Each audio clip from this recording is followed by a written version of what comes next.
बलौदा बाजार से इस वक्त की बड़ी खबर मिल रही है, जहां पर दो बहनों के साथ हैवानियत की गई है। दो सगी नाबालिग बहनों के साथ गैंगरेप किया गया। 11 आरोपियों ने दो बहनों से गैंगरेप किया है। वीडियो बनाकर वो ब्लैकमेल करते थे। गांव के ही आरोपियों ने इस वारदात को अंजाम दिया है। पीड़ित बच्चियों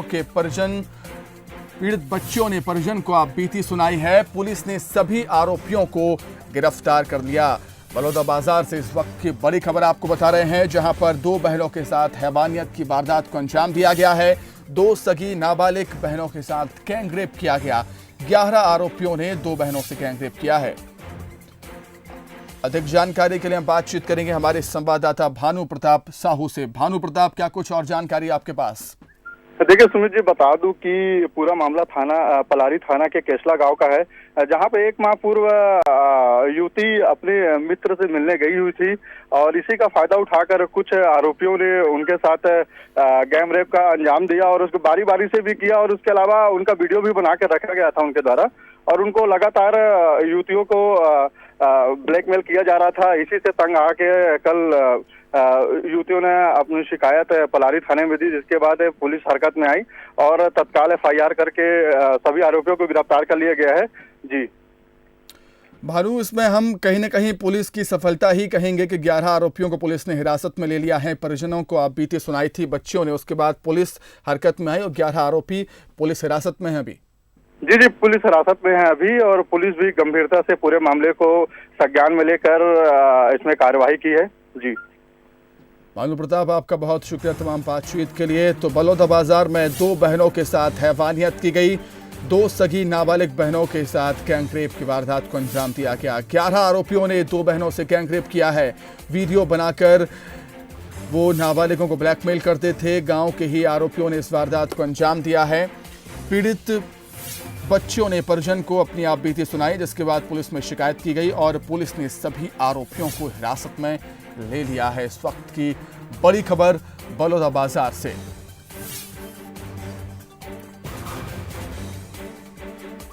तो दो बहनों के साथ हैवानियत की गई। बलौदा बाजार में दो सगी नाबालिग बहनों के साथ गैंगरेप किया गया। 11 आरोपियों ने दो बहनों से गैंगरेप किया है। ये आरोपी वीडियो बनाकर इन दोनों लड़कियों को ब्लैकमेल करते थे और पीड़ित बच्चियों ने परिजन को अपनी आप बीती सुनाई, जिसके बाद पुलिस में शिकायत की गई और पुलिस ने तत्परता दिखाते हुए सभी आरोपियों को हिरासत में ले लिया है। वहीं सीएम भूपेश बघेल ने बढ़ते कोरोना को लेकर आज जनता को संबोधित किया। सीएम ने कहा कि कोरोना संक्रमण को रोकने के लिए शहरों में लॉकडाउन का फैसला लेना पड़ा है। सीएम ने कहा कि लापरवाही की वजह से प्रदेश में कोरोना का संक्रमण बढ़ रहा है। सीएम ने कहा है कि प्रदेश में जांच को बढ़ाकर 10,000 करने का लक्ष्य है। अभी 5,000 जांच रोजाना हो रही हैं। सीएम ने बताया कि प्रदेश में रिकवरी दर बेहतर है और मृत्यु दर भी कम है। प्रिय भाइयों और बहनों, नमस्कार। आज मैं अपने प्रदेश में कोरोना वायरस संक्रमण की स्थिति को लेकर आपके समक्ष आया हूं। छत्तीसगढ़ में कोरोना संक्रमण अन्य राज्यों के मुकाबले में नियंत्रित जरूर है, लेकिन पिछले कुछ दिनों से संक्रमित व्यक्तियों की संख्या में क्रमशः बढ़ोतरी हो रही है। यह सब अनलॉक के दौरान सावधानी और बचाव के उपाय नहीं अपनाने के कारण हुआ। हमें कोरोना संक्रमण को रोकने के लिए शहरों में लॉकडाउन का निर्णय लेना पड़ा। आप इस लॉकडाउन को गंभीरता से लें। लॉकडाउन से लोगों को कठिनाई का सामना करना पड़ता है, लेकिन अगर लोग सुरक्षा और बचाव के लिए नियमों का पालन नहीं करेंगे तो लॉकडाउन की स्थिति से बचा नहीं जा सकता। यह समय मेरे लिए, आपके लिए चिंतित होने, बीमारी से सावधान रहने और बचाव के उपायों को गंभीरता से लेने का समय है। रायपुर से खबर है जहां पर माना इलाके में शराब बंद करने का फैसला लिया गया है। कोरोना संक्रमण के बढ़ते मामलों को देखते हुए यह फैसला लिया गया। शराब दुकानों में आने वाले ग्राहकों को संक्रमण की संभावना है, इसके चलते फैसला लिया गया है। आज से 4 अगस्त तक शराब दुकानें बंद रहेंगी। जिला प्रशासन ने यह फैसला लिया है एहतियात के तौर पर। अधिक जानकारी के लिए हम बातचीत करेंगे हमारे विशेष संवाददाता मोहन तिवारी से। मोहन, जैसा कि सीएम भूपेश बघेल आज कह रहे थे कि संक्रमण को देखते हुए लॉकडाउन का फैसला करना पड़ा और एहतियात के तौर पर अब शराब दुकान भी बंद की जाएगी। बिल्कुल, देखिए रायपुर से लगा हुआ बीरगांव नगर निगम और रायपुर नगर निगम का जो पूरा क्षेत्र है वो लॉकडाउन है और इस दौरान यहाँ की सारी गतिविधियां बंद है, शराब दुकान भी बंद है। ऐसे में जो माना क्षेत्र रायपुर से लगा हुआ है वहां पर शराब दुकान खुली होने की वजह से लगातार ये शिकायत आ रही थी कि यहाँ के लोग वहाँ जमावड़ा कर रहे हैं, जबकि माना में भी 40 जो मरीज हैं संक्रमण के वो सामने आ चुके हैं। ऐसे में उस शराब दुकान से और संक्रमण ना फैल जाए या संक्रमित लोग वहां पहुंचकर कोई बड़ा संक्रमण ना फैला दें, इन सब बातों को ध्यान में रखते हुए रायपुर से लगे हुए माना क्षेत्र में भी शराब दुकान का जो संचालन हो रहा था उसे बंद करने का फैसला जिला प्रशासन ने लिया है, क्योंकि माना में क्वारंटाइन सेंटर भी बनाया गया है और इलाज के लिए कोविड हॉस्पिटल भी अस्थायी रूप से बनाया गया है।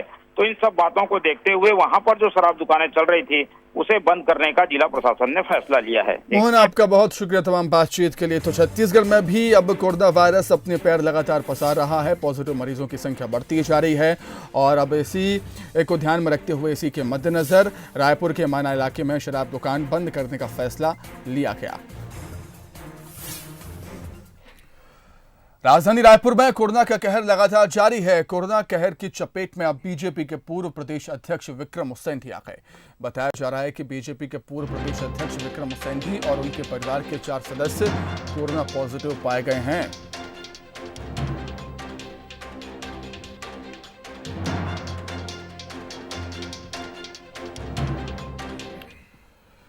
वहीं मुख्य सचिव आरपी मंडल कलेक्टर से वीडियो कॉन्फ्रेंसिंग के जरिए चर्चा करेंगे।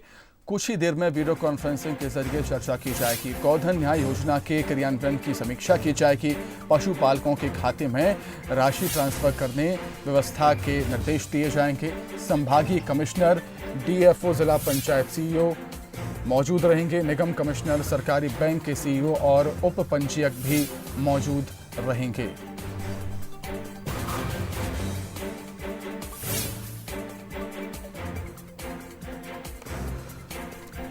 मुख्य सचिव आरपी मंडल कलेक्टर से वीडियो कॉन्फ्रेंसिंग के जरिए आज चर्चा करने वाले हैं। कुछ ही देर में वीडियो कॉन्फ्रेंसिंग के जरिए चर्चा होगी। गोधन न्याय योजना सरकार ने शुरू की है, उसके क्रियान्वयन की समीक्षा की जाएगी। किस तरीके से योजना का क्रियान्वयन पूरे प्रदेश में किया जा रहा है। पशुपालकों के खातों में राशि ट्रांसफर करने की व्यवस्था के निर्देश दिए जाएंगे।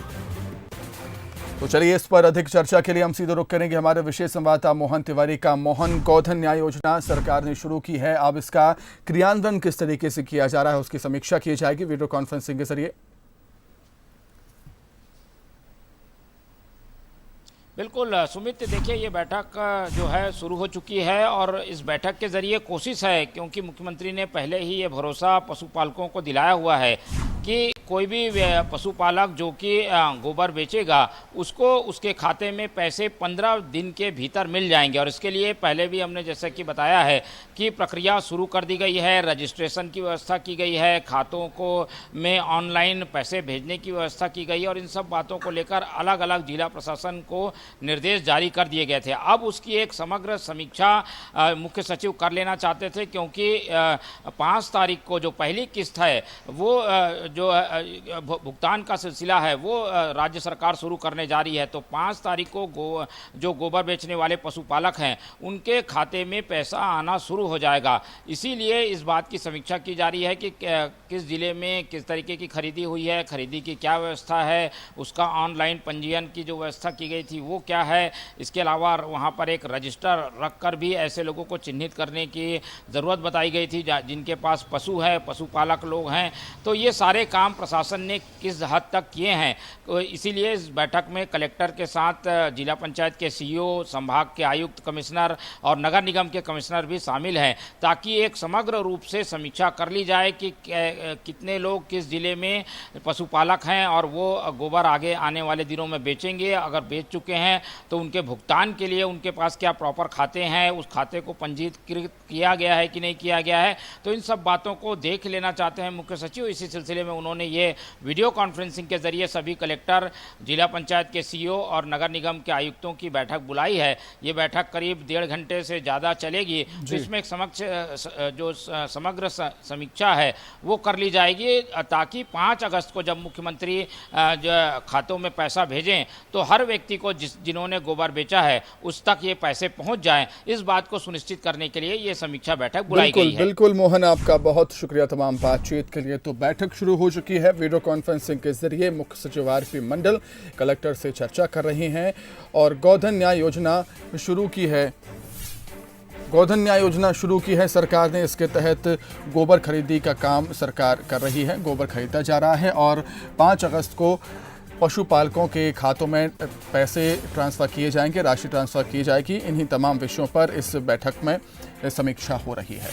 रायपुर में केंद्रीय राज्य मंत्री रेणुका सिंह ने सीएम भूपेश बघेल को पत्र लिखा है। जानकारी के मुताबिक रेणुका सिंह ने पीएम आवास योजना के क्रियान्वयन को लेकर पत्र लिखकर पीएम आवास योजना पर राज्य सरकार से सहयोग न करने का आरोप लगाया। पत्र में लिखा है कि 2018-19 और 2019-20 देय किश्त का भुगतान नहीं किया गया है। 1554 करोड़ की राशि देना बाकी है। प्रदेश के वित्तीय कुप्रबंधन का खामियाजा जनता को भुगतना पड़ रहा है।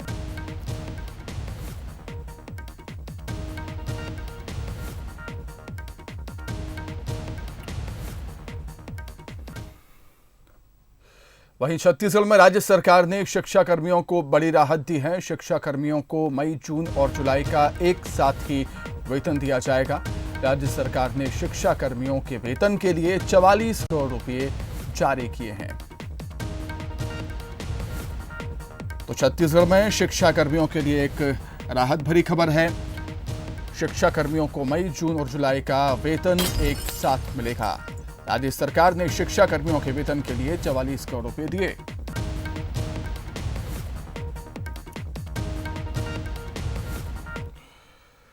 छत्तीसगढ़ की सरकार ने अधिकारियों के वेतन को लेकर एक बड़ा फैसला लिया है। सरकार ने नए अफसरों और कर्मचारियों के वेतन और इंक्रीमेंट में संशोधन किया है।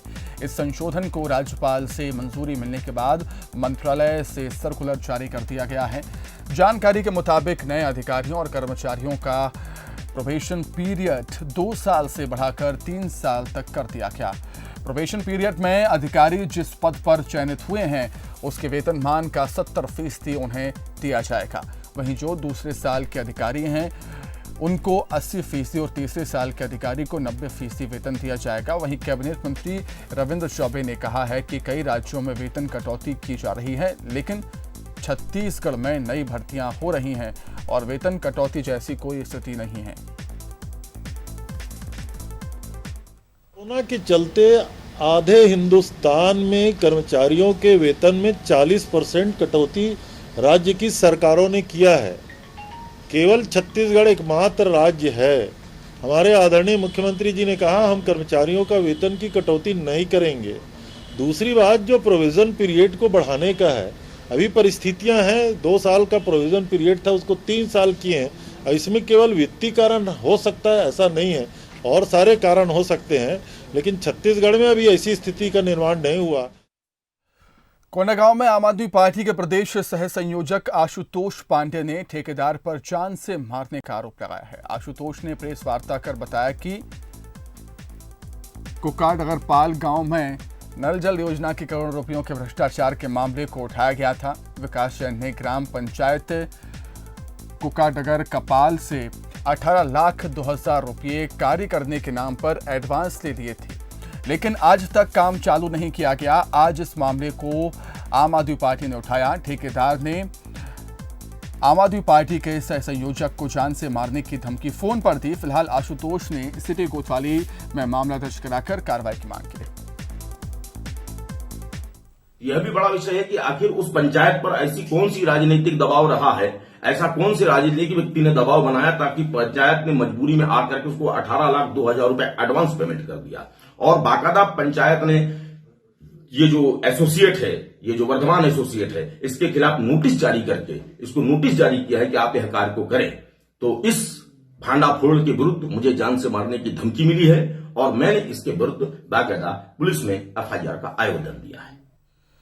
बिलासपुर में एक आरक्षक का रिश्वत मांगने का वीडियो वायरल हो रहा है। दरअसल बलदेव साहू नाम के एक शख्स से आरक्षक कमलेश्वर किसी मामले को रफा दफा करने के एवज में 8,000 रुपए की रिश्वत मांग रहा था। रिश्वत न देने पर आरक्षक बलदेव पर कार्रवाई करने की धमकी दे रहा है।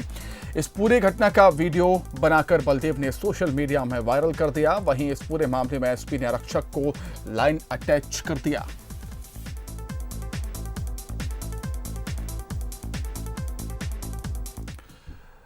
वहीं भाटापारा के सिमगा क्षेत्र में हुई लाखों की लूट और चोरी के मामले में पुलिस के हाथ अभी भी खाली हैं। दरअसल 10 दिन पहले सिमगा के मुख्य मार्ग में एक सुपर बाजार से लाखों की चोरी हुई थी। वहीं तिल्दा मार्ग पर स्थित एसबीआई बैंक एटीएम को गैस कटर से काटकर कैश लेकर चोर फरार हो गए थे। एटीएम से 5 लाख की लूट हुई थी, लेकिन घटना के 10 दिन बाद भी पुलिस के हाथ खाली हैं, जिसको लेकर क्षेत्र के विधायक शिवरतन शर्मा ने आरोप लगाया है कि लूट, हत्या, बलात्कार, चोरी जैसे मामलों में पिछले 1.5 सालों में बढ़ोतरी हुई है। पूरे छत्तीसगढ़ में अराजकता का माहौल है। जब तक आरोपियों को राजनीतिक संरक्षण मिलना बंद नहीं होगा, तब तक इस तरह की घटनाएं होती रहेंगी। वहीं एसपी ने कहा है कि सिमगा मामले में हमारी टीम काम कर रही है, जल्द आरोपी हमारी गिरफ्त में होंगे। अराजकता का वातावरण बना हुआ है। अपराधियों को सरकार से संरक्षण प्राप्त हो रहा है। उस संरक्षण के चलते अपराध बढ़े हैं। सिमगा में एटीएम तोड़ के लोग ले गए। भाटापारा में लगातार घटनाएं घट रही है और ये स्थिति सिमगा भाटापारा में नहीं, लगभग पूरे प्रदेश में। जब तक अपराधियों को राजनीतिक संरक्षण बंद नहीं होगा, तब तक अपराध पे नियंत्रण नहीं पाया जा सकता। सिमगा एटीएम लूट केस में हमारी टीम लगातार काम कर रही है। इसमें कई नंबर और कई गाड़ियों को सस्पेक्ट के आधार पर उसके ऊपर विवेचना चल रही है। बहुत जल्दी इसमें बहुत एक अच्छी ब्रेक थ्रू मिल जाएगी। लॉकडाउन में सख्ती के बावजूद कोरबा में धड़ल्ले से शराब का अवैध कारोबार चल रहा है। यहाँ के कनकी पंचायत के गुमिया भाटा गांव में अवैध शराब की फैक्ट्री चल रही है। दिन रात शराब बनाने का काम हो रहा है। गांव से महज 50 मीटर की दूरी पर नाले के पास मचान बनाकर यहां शराब बनाई जाती है। एक नहीं, दो नहीं, बल्कि इन झाड़ियों की आड़ में 100 से अधिक फैक्ट्रियां चल रही हैं। बंसल न्यूज़ की टीम ने जान जोखिम में डालकर इस शराब के काले कारोबार को उजागर किया। गुमिया भाटा से महज 100 मीटर की दूरी पर ये नाला बहता है और इसी नाले के किनारे अवैध शराब की फैक्ट्रियां संचालित हो रही हैं। ग्रामीणों द्वारा जो नाला के किनारे जो झाड़ियां हैं, उसी के पीछे चूल्हा बनाकर उसके ऊपर अवैध शराब महुआ का पास को सड़ाया जाता है और यहीं पर शराब निर्माण होता है। आपको बताना चाहूँगा कि पिछले कई सालों से यहाँ पर अवैध शराब का कारोबार धड़ल्ले से चल रहा है, मगर इन पर कार्रवाई करने के लिए पुलिस के भी हाथ कांपते हैं और वहीं जो आबकारी विभाग है वो इनको खुली छूट दे के रखा है। मैं बताना चाहूँगा कि इस इलाके में ये भी कहा जाता है कि जब पुलिस कार्रवाई करने आती है तो ये ग्रामीण एकजुट होकर उसका विरोध करते हैं। आप देख सकते हैं मेरे जस्ट पीछे जो ज़मीन पर पॉलीथीन नज़र आ रही है, इसी में भरकर जो शराब के शौकीन हैं उनको शराब बिक्री की जाती है और जो शराबी हैं वो भी यहीं पर नाला के किनारे शराब का सेवन करते हैं और अब कचरा को यहीं फेंक देते हैं, जिससे नाले का पानी भी दूषित होता है। मगर हैरानी की बात यह है कि आबकारी विभाग के अधिकारी लगातार ये दावा करते हैं कि ज़िले में अवैध शराब की बिक्री पर अंकुश लग चुका है, मगर गुमिया भाटा एक ऐसा गाँव है जहाँ गाँव के लगभग हर घर में शराब बिक्री होती है, लेकिन इस ओर किसी तरह की कार्रवाई नहीं हो पाई है। लक्ष्मण महंत, बंसल न्यूज़, कोरबा।